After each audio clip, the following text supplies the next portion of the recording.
Hey everyone, and today I'm going to be talking about something that, really I haven't been seeing a lot of people talk about after, its initial announcement, and I'm just going with the basics, but I'll probably make more videos on it later because I'm super excited about it, and that is the announcement of that, a few months ago, of the Magic the Gathering MMO.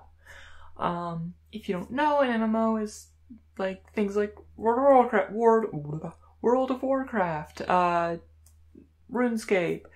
Well, RuneScape's a weird case. Guild Wars 2, those sort of the games. And,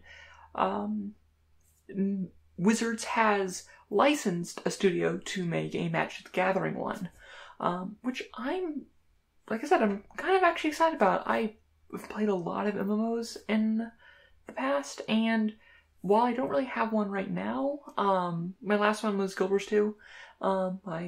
The reasons I left Guild Wars 2 and my dissatisfaction with where it went is a topic for a different video, so we're not going to talk about that.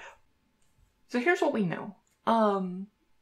It's being, the Magic Gathering MMO is being developed by Cryptic Studios, which is the same people who made, Neverwinter Online as well as, Star Trek Online. So they have experience making MMOs. They've also made some other stuff. And solid ones. So, I don't have any negative or strongly positive connotations towards the studio, but yeah, no, they're not doing it in-house, but they did license it out to someone, so that'll be interesting and a point I'm going to bring up later. And we actually really don't have that much information about it, besides the fact that it exists and is being made. Cryptic actually has a little blurb on their website, which is, Cryptic Studios is developing a new free-to-play action MMORPG based on Magic the Gathering, the acclaimed strategic card game. Experience stunning visuals and sound as we bring Magic to life in this next-generation MMORPG. As a planeswalker, you explore amazing worlds, combat powerful creatures, and meet the legendary beings that shape the fate of the universe.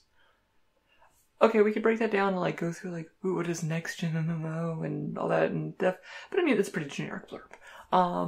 Yeah, no, it's one of those things where it's pretty generic. We do know a few things that we're probably safe to assume we're gonna be playing a planeswalker and doing that. So yeah, there's not much to garner from that, and I'll probably actually do some more videos on generic for things I hope there should be in the Magic MMO, but not right now. Honestly, I just kind of want to introduce the topic and kind of share why I'm excited for it. Not an excitement as in oh my goodness, I'm so hyped, this is going to be the best game ever. I'm excited from a lore perspective, because in the current model of the story, there's very little ways to explore super deep into side stories of worlds and going in super deep. I expect, honestly, for most of the MMO not to venture into new worlds and mostly hinging on the popularity of past ones. So it's let's revisit a lot. Let us revisit a lot of those worlds and go really deep, into some of the side plots, right before the Ixalan plotline, we got a cool little mini story on Ravnica with the Golgari and whatnot, and the Pride of Kraul, and we can get more little stories like that aren't necessarily directly pertaining to the main characters, but give a lot more life to the world and give a lot more background knowledge to the lore.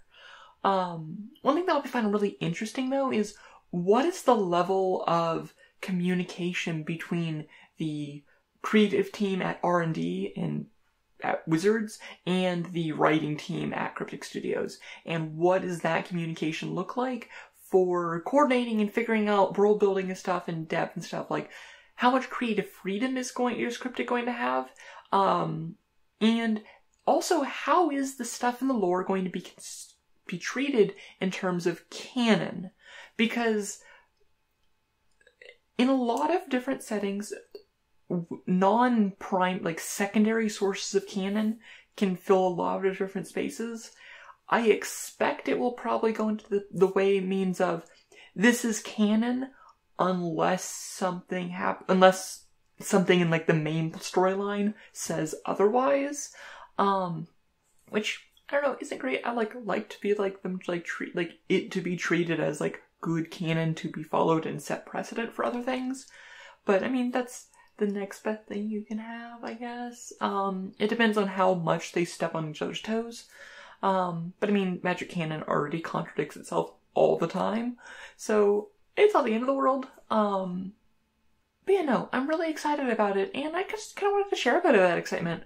I mean, I'm super into like MMOs. Like, it's probably in terms of like games, like I've probably spent more time in MMOs than almost any other game, both due to the nature of MMOs, as well as like how much like I just enjoy the game type. I enjoy the social aspect and everything, and doing it in a world which I already know I really like. Because it's like, honestly, the lore is what got me into Magic. Honestly, the lore is what kept me in games like Guild Wars and in RuneScape and stuff. Like, also the RuneScape lore series is coming one day, I promise. I just haven't done it yet. I'm sorry. But yeah, no, it's just, I don't know, I just wanted to talk about it, and like, what are your thoughts on the Magic MMO? Like, what do you want to see? What do you want to do? And especially once we start getting new content for it, that is something I want to actually kind of like, not like exclusively focus the channel on, but I will be talking a lot about going forward. So just, yeah. Well, yeah. Well, let me know what you think, and, yeah, no, a little bit shorter video. It's not my traditional style, and I'll talk to you all later. Alright, bye-bye.